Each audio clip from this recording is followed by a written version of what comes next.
Good morning, Fort McMurray, Wood Buffalo, and the rest of the world. You've tuned in to the Mac City Morning Show. I am your host, Elliot Pierre, and we're going to start the show off on the same note we start every show off, with a moment of gratitude. I know you could be doing a million other things with your time, so the fact that you're spending with us truly does mean the world to me, so thank you. On that note, Tanner, hit 'em. How's she cutting me loves? You're listening to the Mac City Morning Show.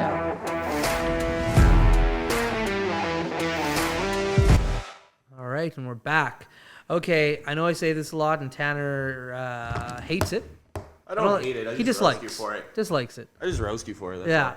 But we have my new favorite guest, hands down, primarily because she brought a gift. And a lot of people bring gifts, but she brought a gift that I will truly put to use, and it's some adult beverages for the site. So first and foremost, thank you for the gift.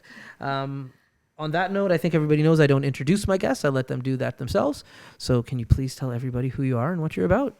I'm Krystal Churcher, and I am the owner and program director of Early Start Learning Center. Very cool. Now, let's just get into it. I think you guys have a really cool concept of what you do. Have from day one since I first initially met you guys. Can you explain what Early Start is? Because it is very unique and you don't see it in a lot of places. Well, Early Start is a private preschool program, children's center.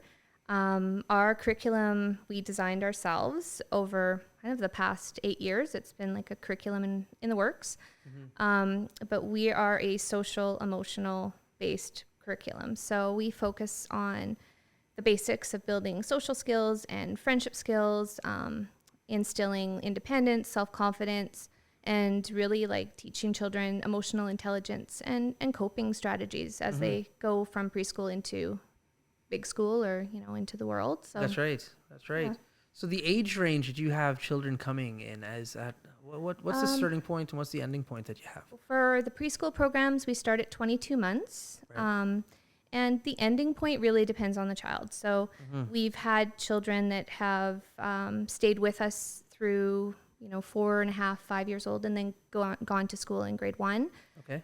We do have 3 basic preschool programs that support those age groups. Yeah.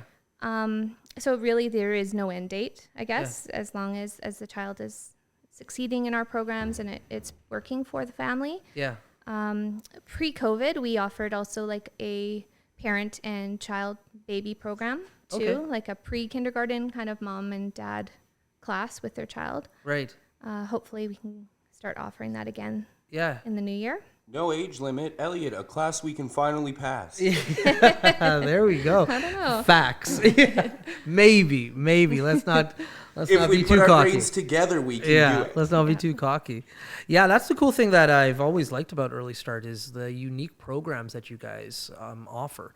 I really like the class sizes that were there, but also, like I said, the out-of-the-box thinking in regards to how to educate, but not just learn, but how children can interact with one another and those coping skills you spoke about. Yeah. I think that building that social and emotional foundation is even more important than academics at this age for children.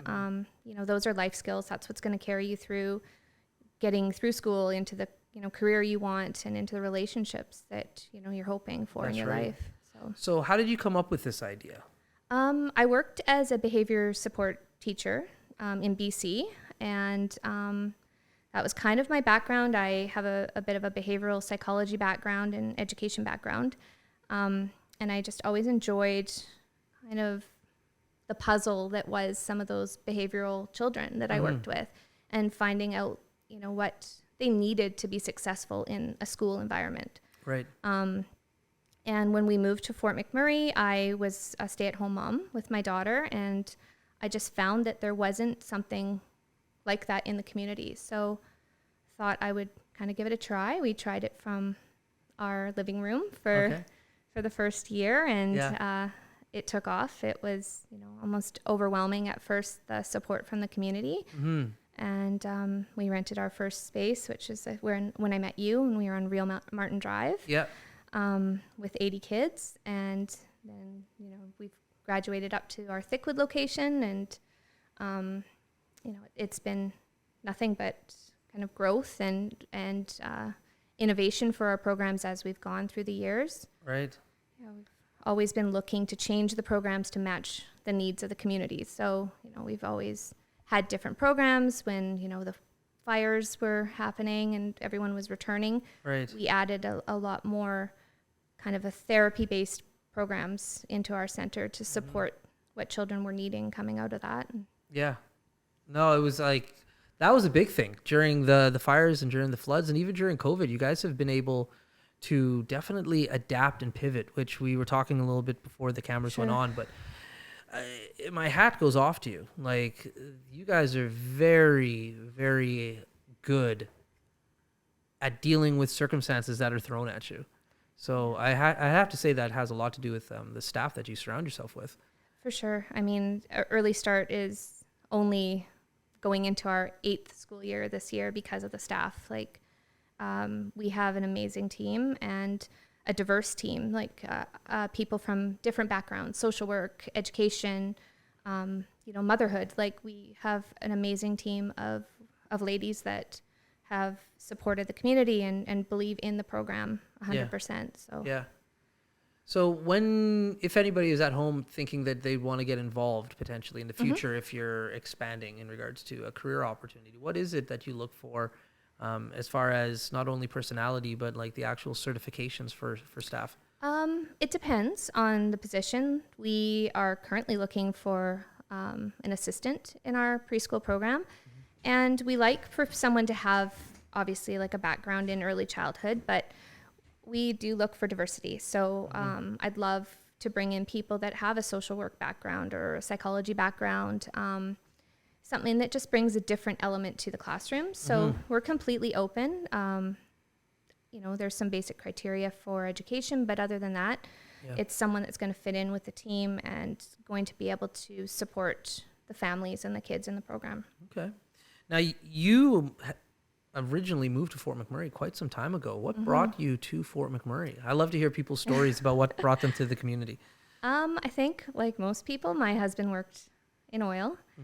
We lived in Victoria at the time, and we just had our first daughter, and I didn't want to have like a fly-in, fly-out kind of family, so we moved here. I had never been past Edmonton. Okay. I'd never been to Fort McMurray. No. Okay. I never knew really what to expect. I'd heard terrifying things, right? Like everybody else. Right.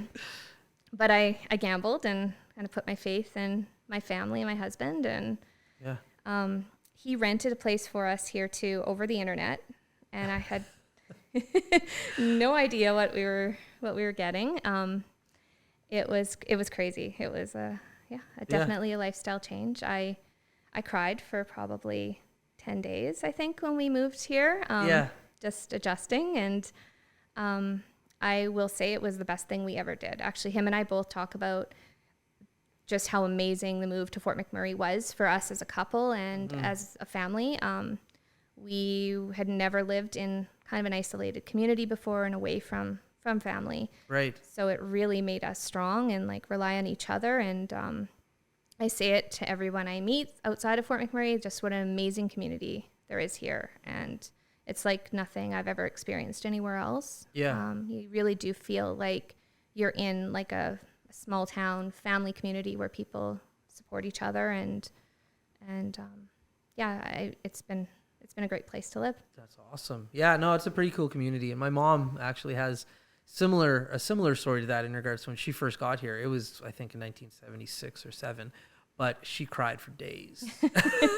Yeah. Because it was very small and very different from what she was accustomed to. Totally. But fast forward, I don't know, I'm bad at math, but she still lives here to this day. And like her and my father are retired and they're not going anywhere. They love this community for all the same reasons that you outline in regards to it is a community, there is family here, and it kind of built around them. But it is nice to be kind of isolated because it makes you stronger not to have that reliance on that huge family sector that you normally would have. So cool. Now we're at the part of the show called the Mac City Minute. This is Tanner's segment. He's going to ask you a few quick questions. All right. I don't know what he's going to ask you. I wish you the best of luck, Tanner. Hit her with the Mac City Minute. All right. Question number 1. What is your favorite part of working with children at the start of their education? I guess my favorite part is figuring out what they need, like the puzzle that is the child. I've always loved to kind of get to know them and figure out what we can do to, get them to the next level and to build those skills that they need. So yeah, the puzzle, I guess. Question number 2. What is one student story that stands out for you?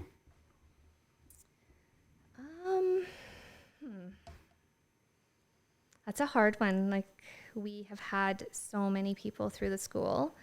I guess one story that sticks out for me is we have something called the Early Start Futures Foundation, where we put money aside throughout the year to sponsor spaces in our program. So if anyone ever comes to the school and can't afford a space, that's available for them.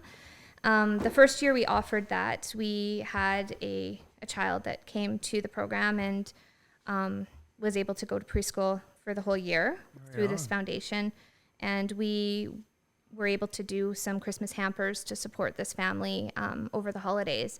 And I have seen the mom probably 4 or 5 times throughout the years. This was like the very beginning of Early Start, so it's been 8 years now that this happened. And she still tears up when she sees us, or she says driving by the school, it's always like such a special moment for her that, she feels like we kind of helped her child be able to have success in school and give them an opportunity that they wouldn't have been able to have. So That's awesome. yeah, that one sticks with me for sure. Like, No doubt.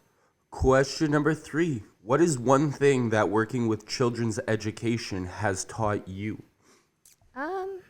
to be flexible, to not have a lesson plan that's like set in stone, and to really look at the child that's in front of you and not the expectations that go with that child or with the program, I guess, to be present and be flexible, I guess. Question number 4. What is one thing that children today have in common with children from your youth? Good question. That is a good one. Jeez, Tanner. Well, I see some of the hairstyles coming back. I guess the same like sense of curiosity and same basic needs that we had as kids, like that need to play and explore and be their own person. And your final question. Okay. When you first got to Fort McMurray, what was one food spot that surprised you with how good it was? Mitchell's, hands down. Yeah. And those have been your 5 questions. There we Thank go. you. Killing it, Tanner, as per usual, my man. Thank you. Okay, I got a question, though. Off topic completely about Early Start. So we got this awesome gift here that you brought. Right. Now, are you a lover of gin? What's your drink of choice? I do like gin. I've learned to like gin again as an adult. I'm not a huge drinker, so I like wine. But if I had a drink, I would go Go-to would be gin? Yeah. Okay. I usually like the Empress gin, Okay. but I want to bring you something from Alberta. Yeah. Something kind of different. So. Yeah. No, it's cool. Yeah. I've never had a gin that was flavored before. Yeah. Really? Yeah. Never. Never. Never like a peppercorn gin or like really? I think we got Bombay. I know we got Bombay there, and unfortunately in my youth I've drank a lot of Beefeater. Ugh. But sorry, Beefeater. But yeah, I've never had a flavored gin, so I'm very excited to try this. Yeah, Very delicious. It is really good. Club soda and Club soda. That was my Yeah. next thing. What are you mixing with it? yeah. Club soda is like drinking TV static. Okay. But Yeah. you can mix it with water, you can Yeah. mix it with pop or That whatever. one is good with like lemonade. Like Okay. a cherry lemonade then. Oh, summer's winding down. That could be know. my end of summer There you go. cocktail. I like it. Okay, so I know we're running out of time. That's Yep. the whole process. 20 minutes. Keep it short and sweet. But before we let our guests leave, they get a shameless shout out or plug. So Okay. the camera's on you. The mic's on you. You're up. We have spaces in our program still this year. So come down to Early Start anytime for a tour. Bring your child with you. Check out our website, earlystart.ca.